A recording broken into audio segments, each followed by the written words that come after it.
February of 1978, you were sentenced to death for a first-degree murder conviction.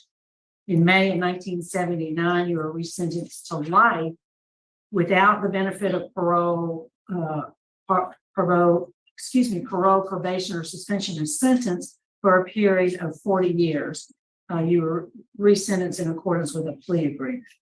Is that correct, Mr. Collins? Yes, ma'am. All right. Would you answer Mr. Marabella's questions, please? Good afternoon, Mr. Collins. Can you hear me okay? Yes, sir. Mr. Collins, how old are you, sir? 71, And how long have you been in prison on these charges? about 47 years. And this occurred in 1976. You were approximately 24 years old at the time, is that right? Yes, sir. Let's talk about Johnny Collins at 24 years old. How much education had you had back then, 24? How far did you go in school? About 8th grade. Did you ever get your GED, or have you gotten your GED? No, sir. Were you working at the time? Yes, sir. We were doing a little poke wood. What kind of work were you doing?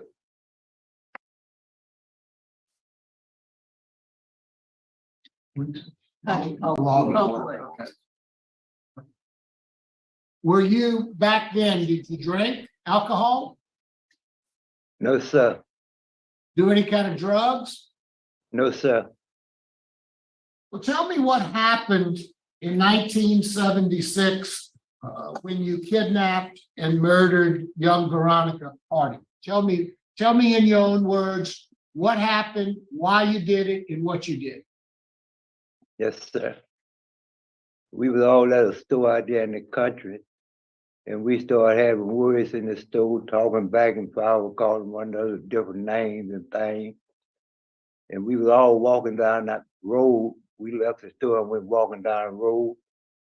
And I turned around, she was walking behind me. I turned around and wrapped around her neck and choked her and strangled her out and drug her out in the wood and left her. Tell me why you did that. What prompted you to do something like that? How old was this little girl? 13 years old? About 13, 14, something like that. What prompted you to do this? Not thinking, not doing no thinking, sir. Now, you weren't on drugs, you weren't drinking alcohol. No, This sir. girl was not bothering anybody, so why would you do something?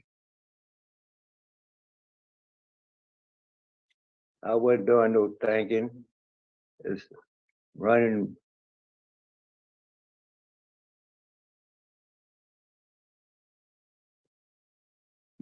Well, you've been in jail for 47 years. What kind Yes, of sir. thoughts have you given to what you did? Tell me how you feel now about what you did. I don't feel good about it, sir, because I know I did a bad thing and it was a bad crime, sir. Well, as you've been in jail for 47 years, tell me what, if anything, you've been able to understand why you did this. Yes, sir. What conclusion have you come to? I wasn't living right, sir. I was doing little nice things and doing other things, sir. And that's what it led to me to do these things. Well, I look at your record. You had a number of burglary convictions. You never did very well on supervision. You always revoked. You had just gotten off of probation or parole about 3 months before this happened. So why so much crime? Why were you committing so much crime back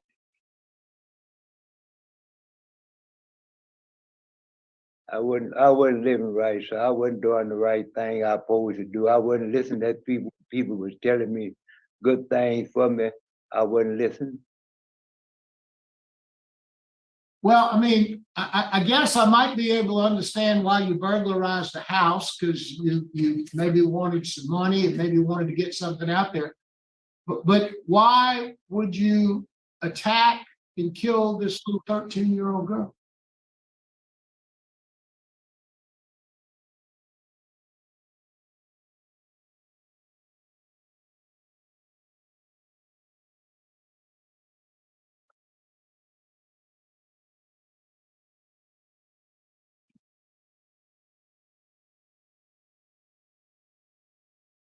Let's talk a little bit about what you've done while you've been in prison. What kind of programs have you taken that helped you at all?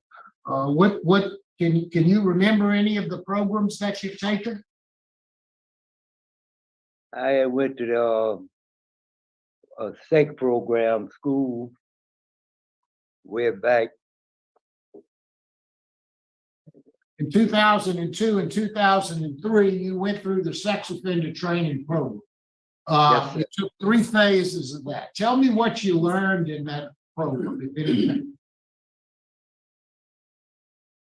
I learned that it's a good class for me to take because of the crime that I had committed, and it helped me in the right stage of mind and everything. It helped me to think before I do things, and to help me accomplish stuff, and to control my mind and my thinking ability.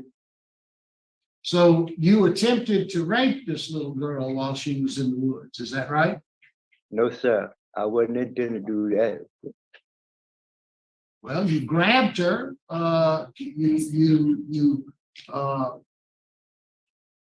is it your position today that you really was not interested in any sort of a sexual thing with her? No, sir. You took the sex offender. What did you learn in sex offender treatment that might have helped you? I learned that it'll help you control your mind and your thinking ability to stop you from committing crime and realize something before it happens. Control your mind and thank you. What did you learn in sex offender treatment that might have helped you not commit this particular crime?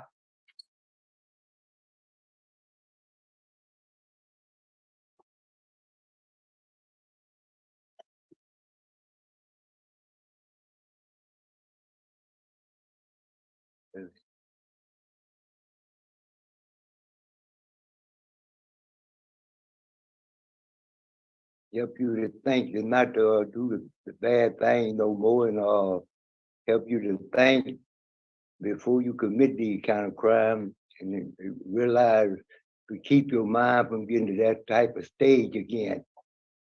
Don't and realize something before it let you get too frustrated to commit a crime like that, and to think before you do it.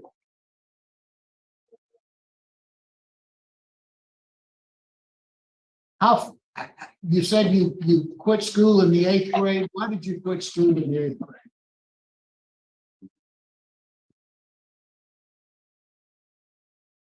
I realized I couldn't learn too much, sir.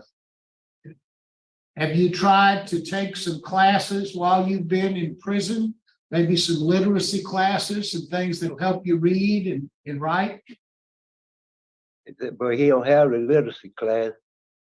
I asked him about that, but he said he don't have that type of class. Okay, now you've been in prison for 47 years. There has been no programs that you could take while you've been in there that you know of? No, sir. Can you read today? No, sir, not that good. Can you write a little bit? No, sir. When you took the programs that you took 100 hours of pre-release. Were you able to understand the things that they were telling you in those programs? Yes, sir. When the school teacher read it, he'll explain them to us. So you have assistance when you take these programs. Yes, sir. Have you given any thought to the family of this little girl and what they've gone through all this time? Yes, sir. Tell me a little bit about that. Yes, sir. I know I did a bad thing, and I know I brought a lot of the hurt to them too. And I would feel remorse for that, and I.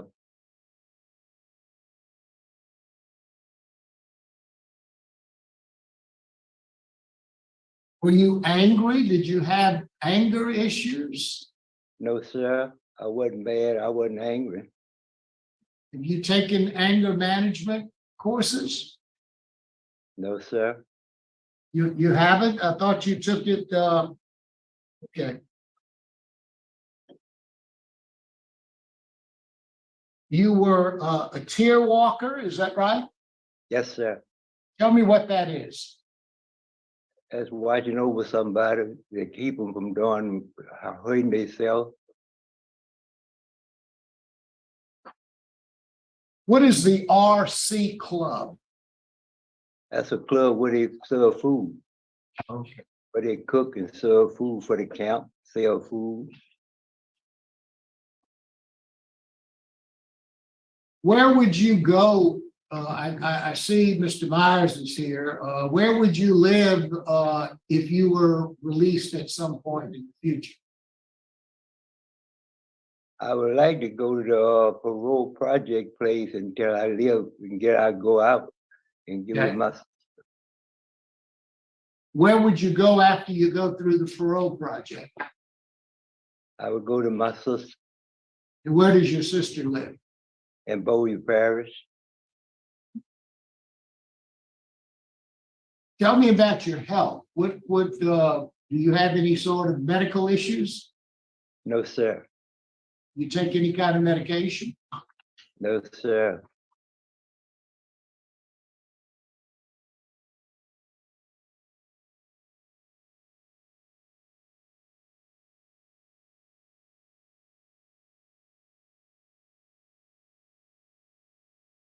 What can you tell us about Mr. Collins? Sir? He's asking me, John. Huh? You know, since Johnny's been here with us in this environment, he's worked his way up to Class A trustee status, and that's been since 2006. He's had write-ups. He had his last write-up in 2016. He's worked as a yard orderly. And like I said, in this environment right here, he's been doing okay.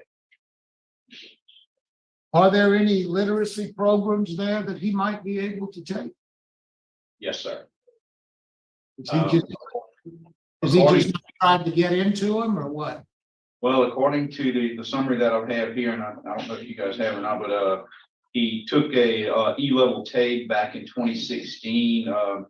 His scores across the board were in the low to mid 300s, but did not enroll in any educational program following his exam, and there was no other educational history that we have on file. Thank you, Ward. I appreciate your comments. Thank you. Mr. McDonald. I don't see any other questions, so we'll go. Can we hear from the parole project, Mr. Myers? Yes, good afternoon. Kerry Myers of Louisiana Parole Project. To tell you that should Mr. Collins be successful today with his petition, Parole Project is prepared to offer him support, transitional support in particular, make sure he's connected to his medical and other services and that he's entitled to. We will assign him a case manager that'll help him navigate after 47 years. Obviously, he's going to need assistance in navigating that. We're committed to however long it takes to help Mr. Collins move forward. If that's a few months or multiple months before he goes to his sister, or in the alternative, help him find long-term independent living. Thank you. Appreciate it. We'd like to hear from the opposition, and first we'll hear from the victim's brother, I guess, Dale Hardy. Mr. Hardy.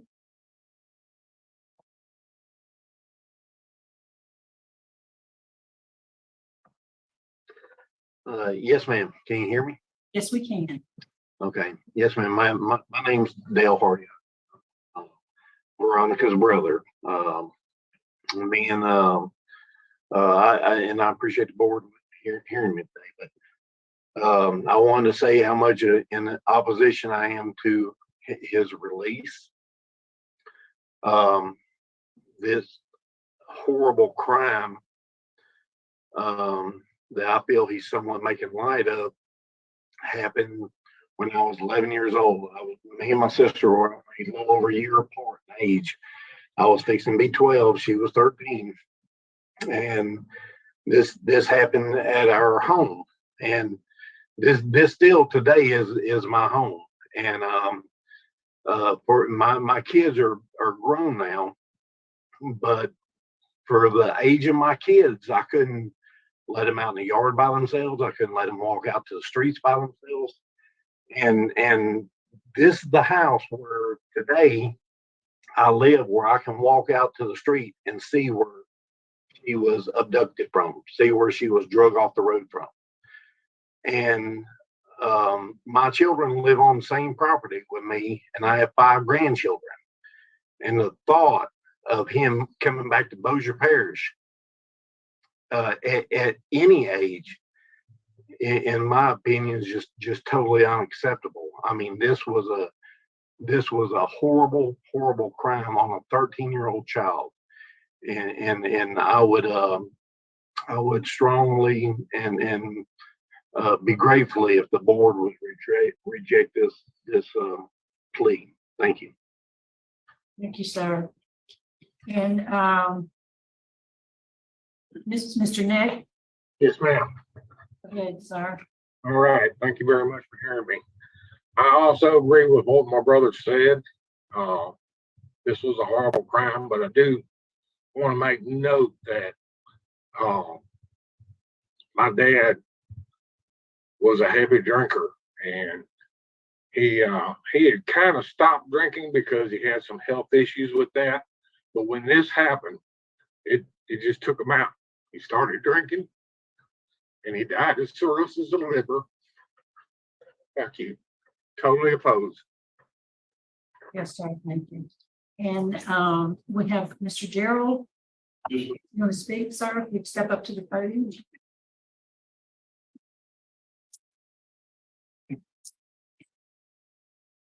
Yes, my name's Gerald Hardy, my whole sister, brother. The day this happened, I was in town working. Brother called. Out there. Me and Deputy was looking for it. Anyway, I just wish the board would uphold his sentence, life without parole, so that means he doesn't need to be back on the street. Yeah, thank you. Thank you, sir. Thank you. Okay, Mr. Keith? No. Major Donnie Keith from the Bossier Sheriff's Office, and I'm representing Sheriff Jim Booth. County today, he had to be somewhere else.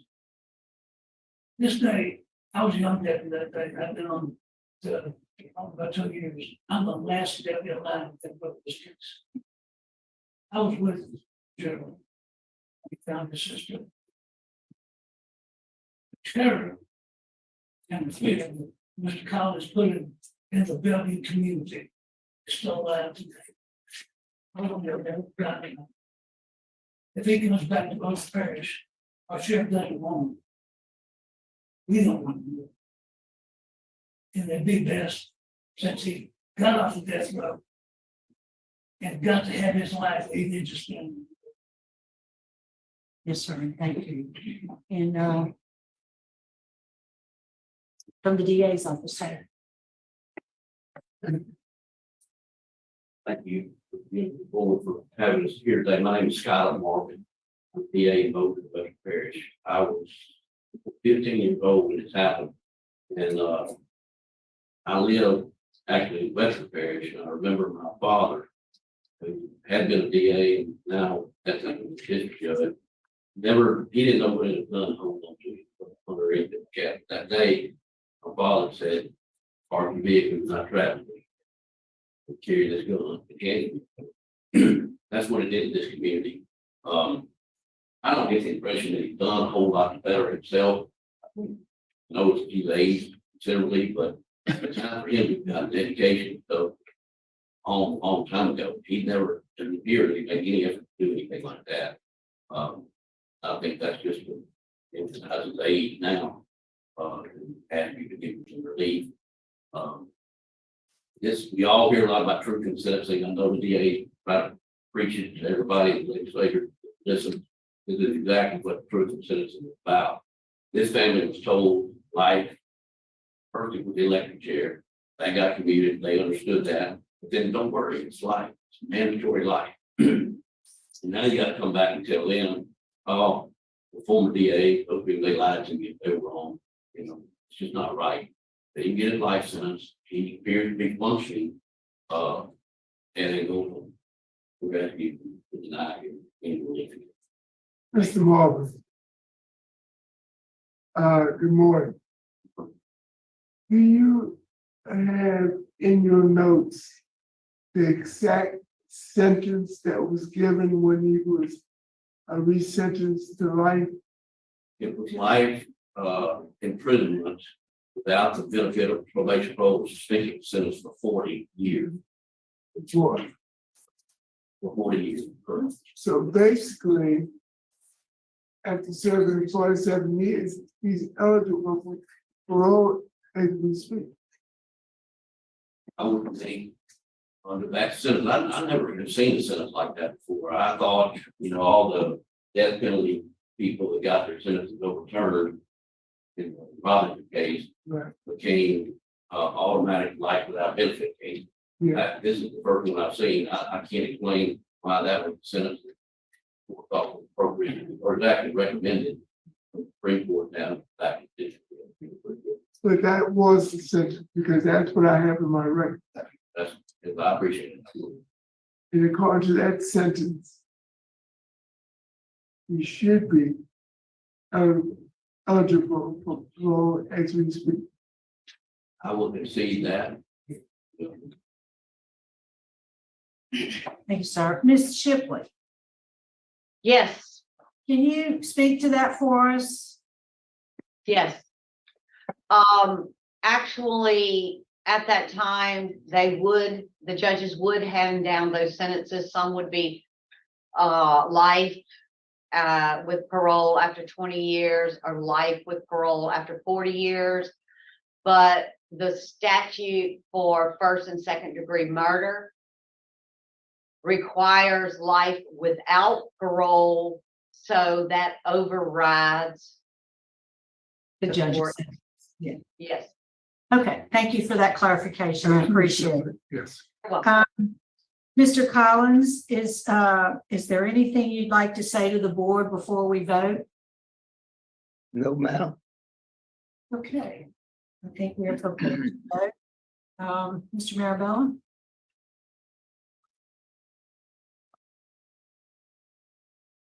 Mr. Collins, you're 71 years old. You've served 47 years in prison.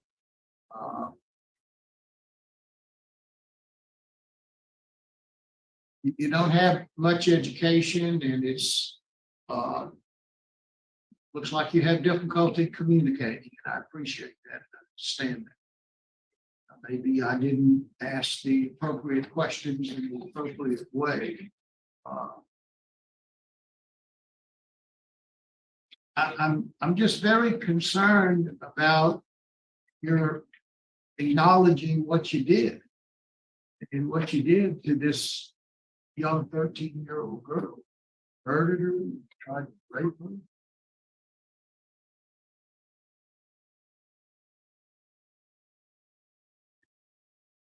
Taken a few good programs.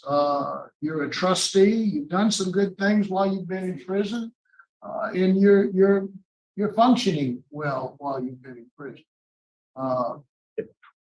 I really, even at your age, I really have some concerns about voting to let you out.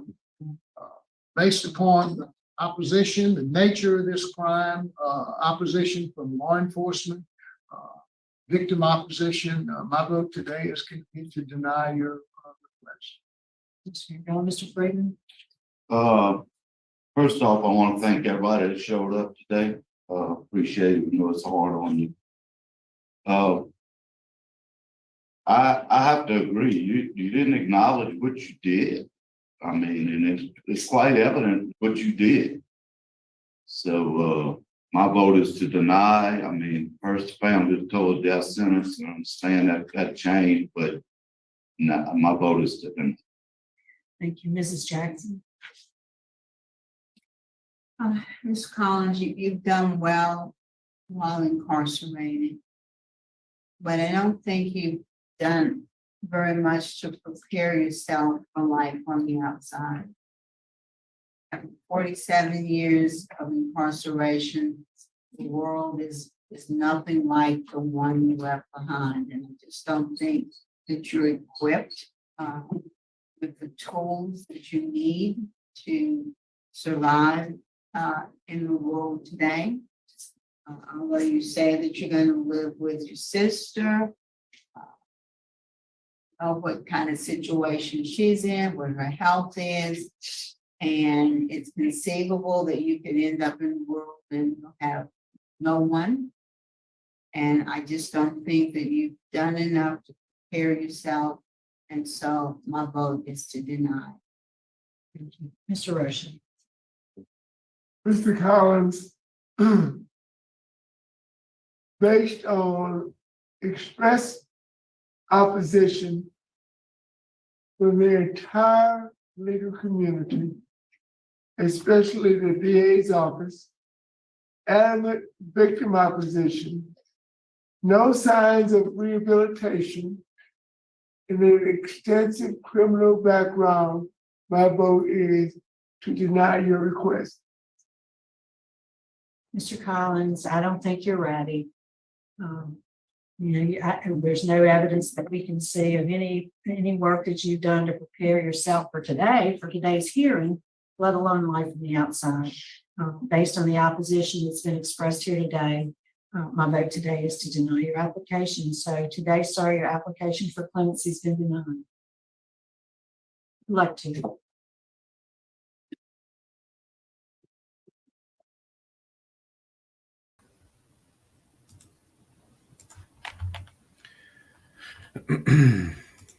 Okay, so how do we unpack this? There are a few things. We'll go into the court transcript, but we'll also dive into some of the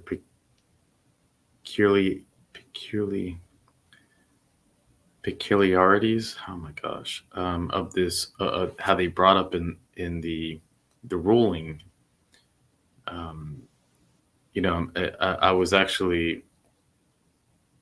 I was going through the court documents that Richard provided, thank you, of this case while I was watching it, and there were a lot of abnormalities that I picked up on. So I was actually glad that they reviewed that during this hearing, like the idea that he had gotten the death penalty, that it was retracted, and then he had gotten the judge gave him life, but with the opportunity for parole after 40 years. And remember, this is a commutation hearing, not a parole hearing. So they had to figure out, wait a minute, if that's the sentence, which he did receive, he should be having a parole hearing now, not a commutation hearing to get recommended to the governor. But then they said, well, what's going on? And it was in the legislation that the judge actually didn't seem to understand the law and gave the wrong sentence, which is, I guess that can happen. And that the actual law overrode the judge's sentence. Now, maybe some attorney could try to appeal that somewhere. I don't know, but that's what they were talking about today. Now, it is nice to see a hearing where you have the police officer who was there at the time show up, that you have the DA show up, that you have all of these people show up for this little girl. At the time, just a little girl. August 11th, 1976.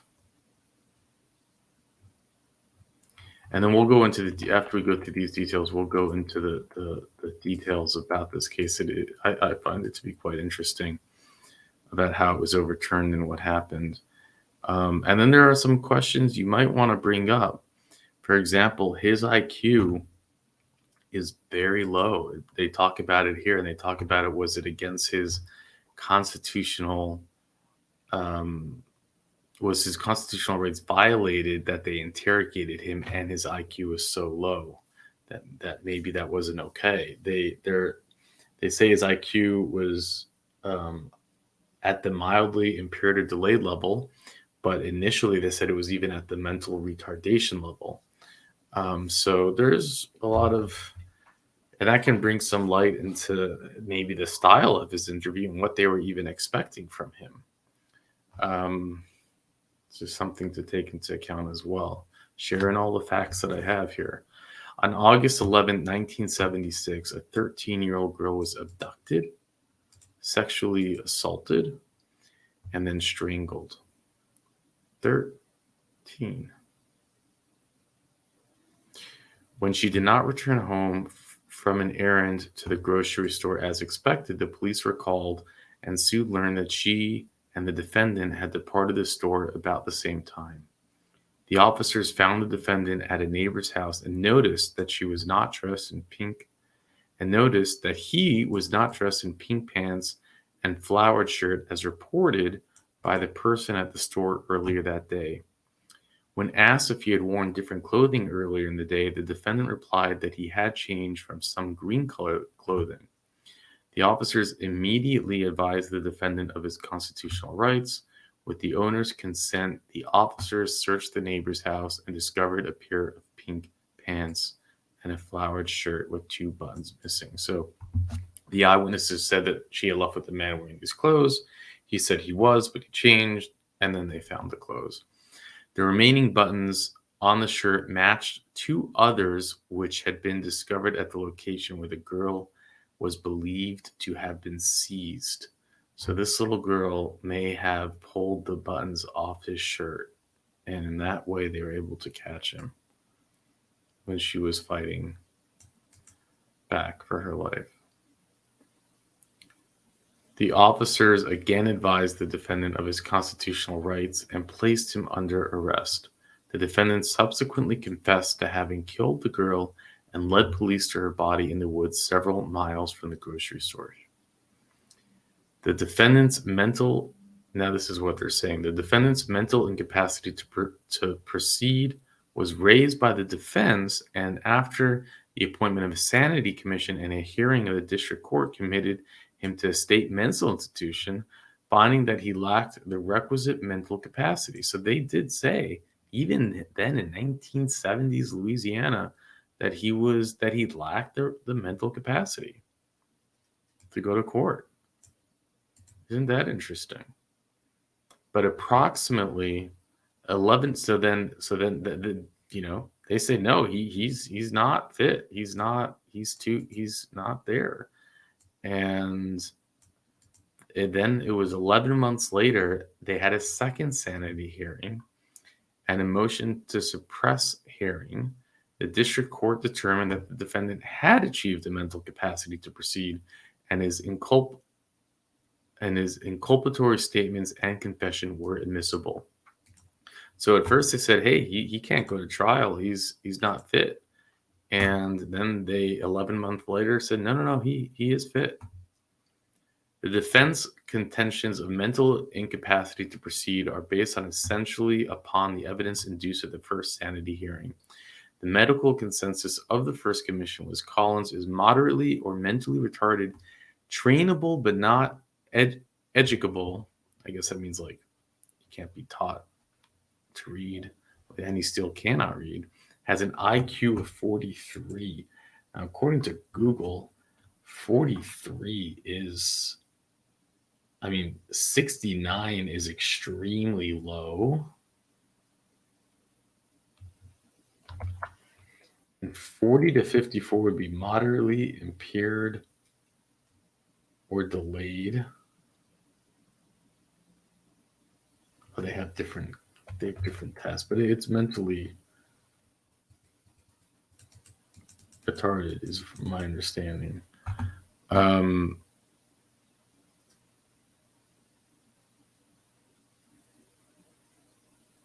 Clinically, right? I'm not saying that word in an offensive way. Is it offensive to say that word? I don't know. I'm saying it from the clinical sense. I'm reading it. Okay, so I'm reading it here. You see, if doctors found Collins to be mildly of an IQ of 68, where are we? 43 would be unable to understand. So if he had the IQ 43, he would be unable to understand the proceedings or assist in his own defense. However, after 11 months of medication and therapy, the Second Sanity Commission reportedly markedly different findings. Now, whether it was actually different findings or it was pressured by the state or who really knows, in my opinion, you know. Frankly, I'm surprised they were able to actually, for 11 months, say he wasn't. It just feels like that wouldn't really happen in Louisiana. But hey, we learn something new every day. And we are reading between the lines and we don't have all the details. But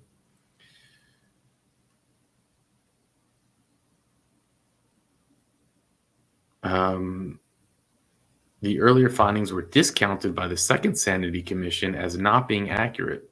So the Second Sanity Commission is like, no, the first one, that just wasn't legit. And due to having been made shortly after the crime in a more hostile environment, when he was upset, he was less motivated, before he'd been given medication for his anxiety. And I don't know how anxiety medication will affect your IQ score, but there you go. During the second sanity hearing, the court did not rely solely upon the conclusion of the mental capacity experts.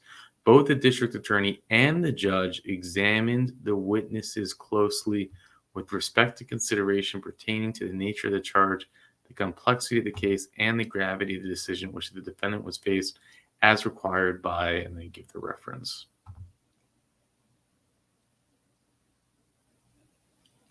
The decision as to a defendant's competency to stand trial should not turn solely upon whether he suffers from mental disease or defect, but must be made with specific reference to the nature of the charge, the complexity of the case, the gravity of the decisions in which he faced.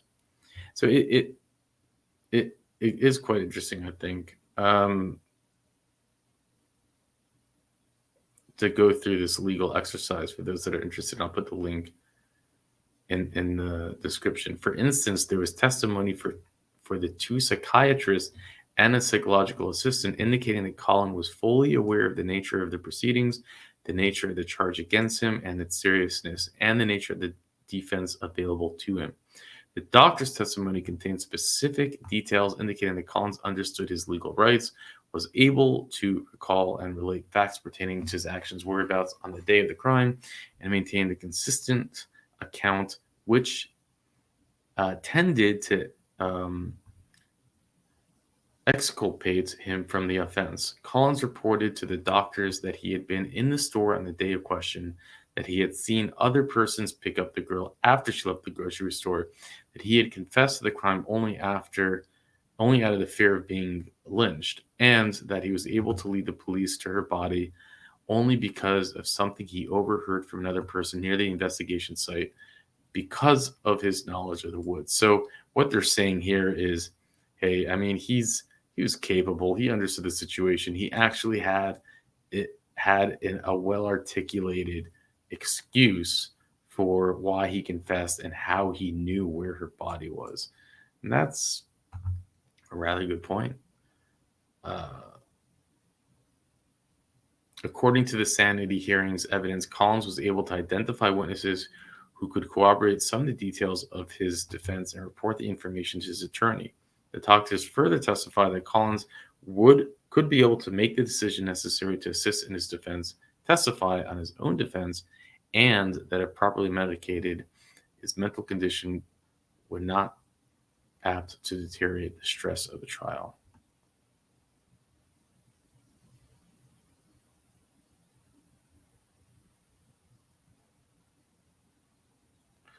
One psychiatrist who had cared for the defendant at the forensic unit testified that since the medication was given for anxiety and not for psychosis, he believed that even the defendant's medication was stopped. Even if it was stopped, he would still have the mental capacity.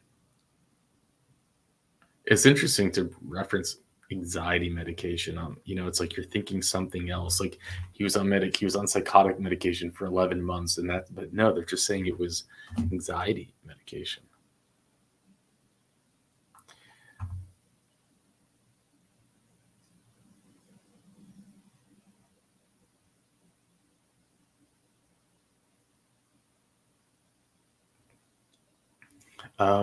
Here at the top, we fast forward back to the top. This is what they were talking about with the death penalty. So what was interesting is the question of law presented by his appeal is whether Louisiana's 1976 capital punishment legislation authorizes the imposition of a death penalty for a crime committed before the effective date of the legislation.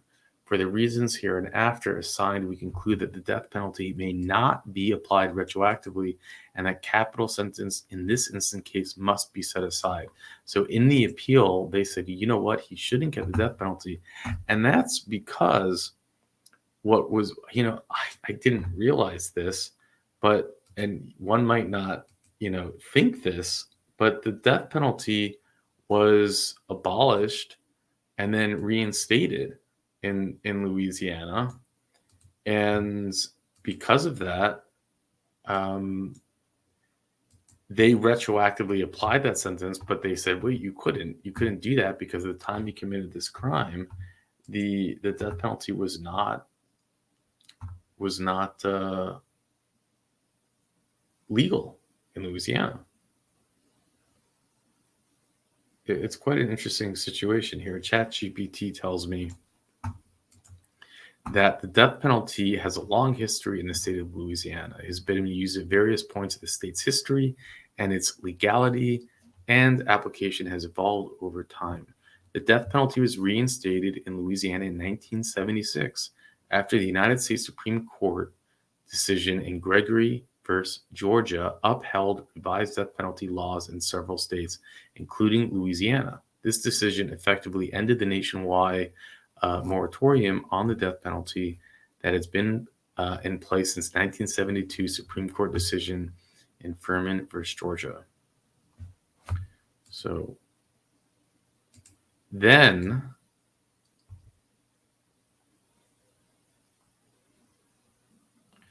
here's where it says, consequently, at the time of the offense, in this instant case, life imprisonment at hard labor without the benefit of parole, probation, or suspension of sentence for 40 years was the only constitutional punishment for first degree. And 21 days later, October 1st, 1976, statutes redefining the crime for first degree of enacting permissive and presumably constitutional death penalty. So what's interesting is that this document itself says 40 years life without the benefit of parole, probation, or suspension of sentence for 40 years, which is what the judge has sentenced him. And then what they said no was not in the statute. But I'm confused because they wouldn't get this wrong. But you know what I mean? Like, there's one thing for the judge to give an improper sentence. There's another for it to be listed legally in the counter of an appeal. So someone who is much smarter than me, or just a little smarter than me, I'm not that smart, can please add some light on this. I'm just curious. I wonder if he somehow is eligible for parole, and there's just some type of oversight.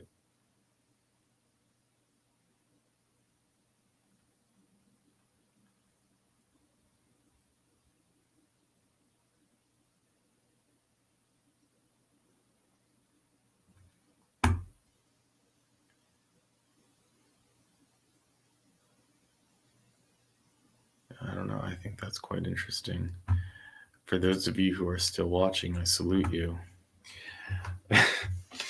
But it was the one thing that really struck me or struck home to the core is when the brother of the sister talks about how he still lives there with his kids and grandkids all on the same property, and that is so, I don't know, to step outside every day and see the corner, like to see where it's just, that's intense. Another thing about this one hearing is, why did you kidnap and kill her, the little girl? Mr. Mirabella asked him, and he was just silent.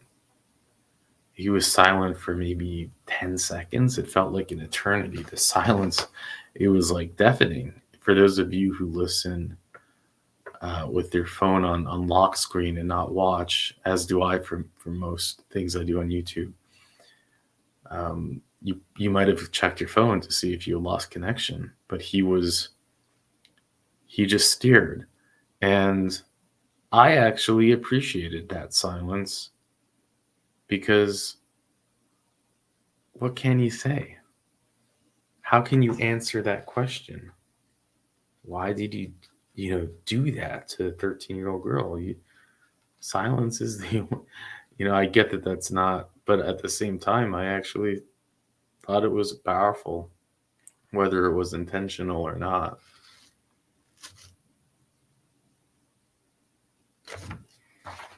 There's nothing you can say why you did that. But he was married, and he had 2 children of his own, and he was working and supporting his family. It's listed there in the court documents. So whatever you want to say, he seemed still quite capable to do all of that, and yet he went out and destroyed a little life.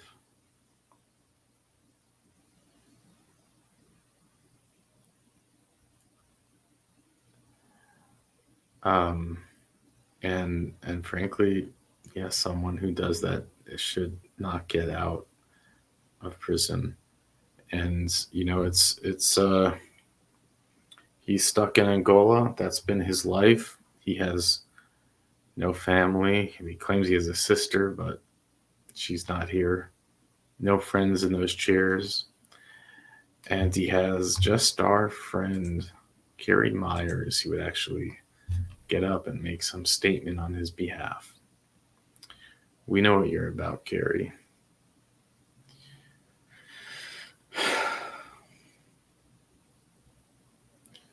But